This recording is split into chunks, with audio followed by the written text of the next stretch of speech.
एक जंगल में तोता महाराज और टूनी महारानी रहा करती थी।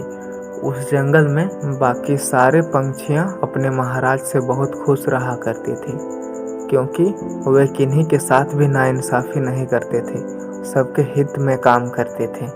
एक बार ऐसे ही तोता महाराज अपनी महारानी से बोल रहे थे कि देखो न टूनी, हमारे जंगल में सारे पेड़ पौधे कितने हरे भरे रहते हैं और सभी पंछियां भी बहुत खुश रहती है। तभी अचानक चिंटू चील महाराज के पास आता है और बोलता है, महाराज महाराज देखो ना, कालू कौवा मेरे साथ बहुत नाइंसाफ़ी कर रहा है। वह मेरे बनाए हुए घोंसले पर ज़बरदस्ती कब्जा कर लिया है और बोलता है कि जाओ, यह घोंसला मेरा है, अब मैं यह घोंसला तुम्हें नहीं दूंगा, और मुझे वहाँ से मार मार कर भगा दिया है। तभी महाराज बोलते हैं, अच्छा चिंटू, तो कालू कहाँ है अभी? महाराज वह तो अभी मेरे घोंसले पर होगा। अच्छा ठीक है चिंटू, जा तुम पहले अपना इलाज करवाओ, उसके बाद मैं कालू से कल बात करता हूँ। ठीक है महाराज, ठीक है, जैसा आप बोलो। और फिर चिंटू अपने इलाज के लिए चला जाता है। और फिर दूसरे दिन महाराज कालू को बुलाते हैं। ओए कालू, सुना है कि कल तुमने चिंटू को खूब पीटा है? नहीं महाराज, मैंने उसे नहीं पीटा है, बस थोड़ी सी झड़प हुई थी हम दोनों में। अच्छा ठीक है। मैंने सुना है कि तूने चिंटू से उसका घोंसला छीन लिया है। नहीं महाराज, वह घोंसला मेरा है, मैंने अपने मेहनत से उसे बनाया है महाराज। अच्छा कालू, सच सच बताओ, तूने उससे उसका घोंसला छीना है या नहीं? नहीं महाराज, मैंने उसका घोंसला नहीं छीना है, वह मेरा ही घोंसला है महाराज। मैंने बहुत मेहनत से बनाया है महाराज, आंधियों में भी लकड़ी चुन चुन के लाता था और मैंने एक एक लकड़ी जोड़ जोड़ के अपना घोंसला बनाया है महाराज। दोनों का बात सुनने के बाद महाराज को समझ में नहीं आ रहा था कि आखिर सच कौन बोल रहा है और झूठ कौन बोल रहा है।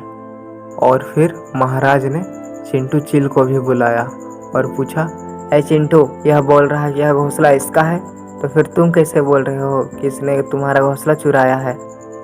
मैं सच बोल रहा हूँ महाराज, यह घोंसला मैंने बनाया है, कालू ने जबरदस्ती उस पर कब्जा कर लिया है। दोनों की बात सुनकर राजा और कंफ्यूज, यह दोनों बोल रहे हैं कि यह घोंसला मेरा है, लेकिन यह घोंसला आखिर है किसका, यह मैं पता कैसे लगाऊंगा। यह सोचने के बाद महाराज दोनों को जवाब देते हुए बोलते हैं, अच्छा ठीक है चिंटू और कालू, तुम लोग आज घर जाओ, मैं तुम लोग की सुनवाई कल करूँगा, मैं इंसाफ कल करूँगा। लेकिन याद रहे चिंटू और कालू, मैं तो सच का पता लगा ही लूँगा, लेकिन जो झूठा निकलेगा उसे मैं बहुत खतरनाक दंड दूंगा। और फिर दोनों बोलते हैं, ठीक है महाराज, आपका जो भी दंड होगा हमें मंजूर होगा। और फिर दोनों चले जाते हैं। और फिर महाराज महारानी से बोलते हैं, अच्छा महारानी, मुझे कुछ समझ में नहीं आ रहा है कि आखिर सच्चा कौन है और झूठा कौन है, और मुझे सच का पता भी लगाना है, तुम्हारे पास कुछ उपाय है तो दो ना। तभी महारानी कुछ देर सोचने के बाद बोलती है, महाराज मेरे पास आइडिया है। अच्छा महारानी, क्या है, मुझे बताओ ना, तनिक कान मेरे सामने लाए, मैं बताती।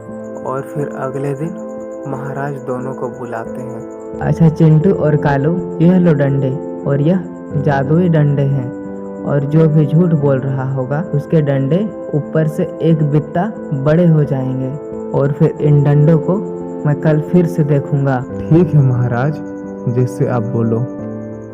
और फिर दोनों वह डंडा ले जाते हैं, और ले जाने के बाद चिंटू सोचता है कि आखिर ये डंडा एक बित्ता बड़ा हो जाएगा, और क्यों न मैं इसे एक बित्ता काट दूं।